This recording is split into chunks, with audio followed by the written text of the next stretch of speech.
Hey everyone, welcome back to Tara's Take.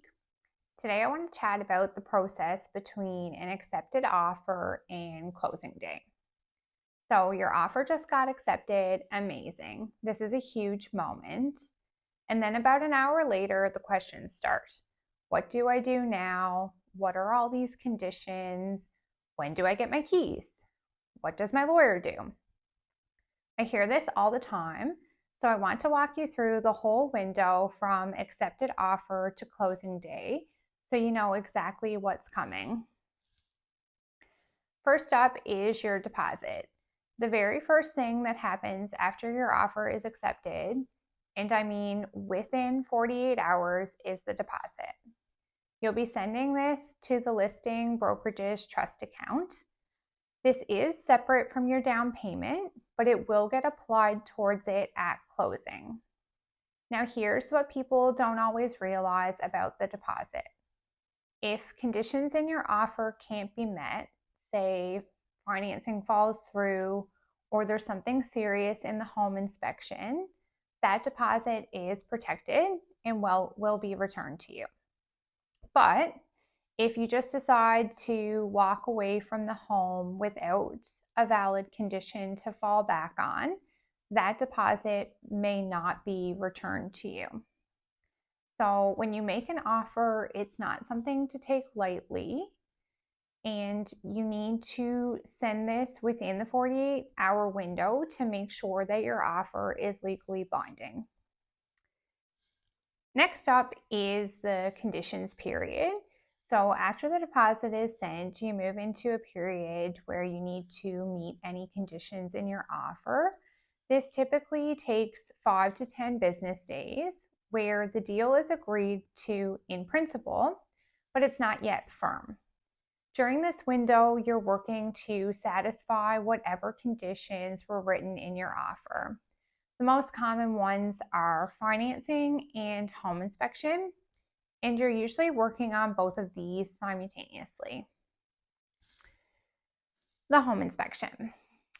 So, if you included a home inspection condition in your offer, this is the time when you will get it booked. There will be a date when you have to have it completed and any issues brought up to the seller by.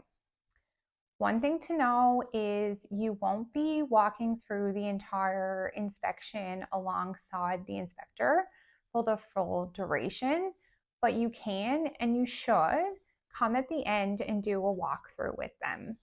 Go over their findings and ask questions. This is the part that matters the most for you as a buyer. The inspector's report will outline numerous issues with the home, and this will also include maintenance items. But the items that can typically be negotiated in an offer are structural, mechanical, electrical, and life safety. Cosmetic things like a scuffed up wall, an old light fixture, those are not negotiable items. But a failing furnace or a wiring concern, absolutely.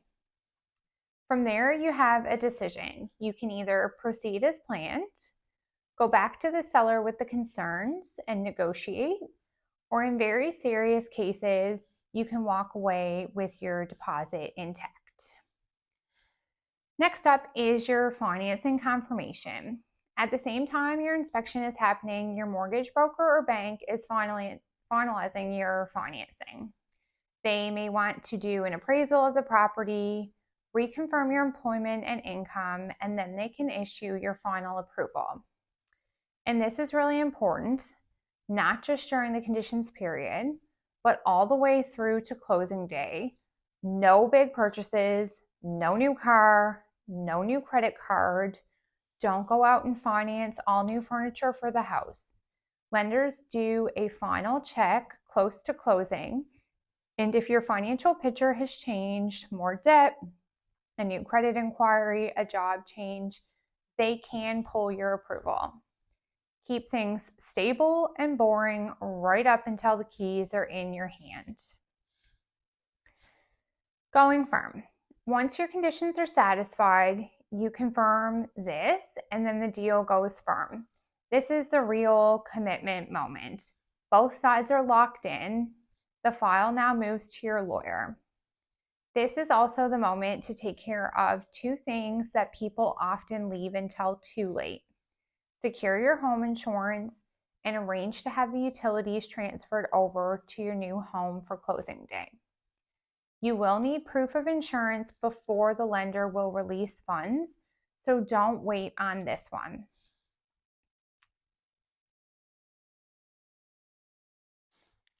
From here, the lawyers will take over.